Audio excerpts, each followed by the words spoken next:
ate ko pang nagkiselos sa ate Jana ko. First, putang ina ka, kung wala ka ng mga responsibility sa akin, di layuan mo na ako, mag-break na tayo. Pangalawa, Jana, pwede ba mag-break na tayo? Kasi ayoko na sa'yo eh.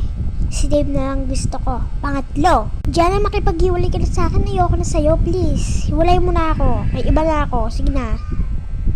Pang-apat, Jana, hiwalay mo na ako, please lang, sige na. Lumayas ka na sa pamamahay ko, huwag ka na pumunta sa bahay ko. Lagot na naman ako kay Tito Michael. Pangatlo,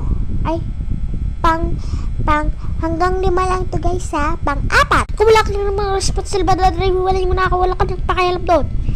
Pang-5, ba't yara na makipag-hulay ka na sa akin, sinabi mo na nga eh, tumigtigil na ako sa'yo eh. At kung gusto nyong makipag-hiwalay sa iba, layuan nyo para malaman nila na meron na talaga. Pag din yung ganda, yan, kita niyan guys. Sa wallpaper ko siya, yan may binigyan pa niya akong bracelet. Kaya sana mainggit kayo kasi kayo walang jowa. Eto kanta ko sa inyo, wait lang. Walang ka-date sa 14. Ako kasinggel, ako kasinggel, walang ka-date sa 14. Ako ka-date, ako kasinggel, walang ka-date sa 14.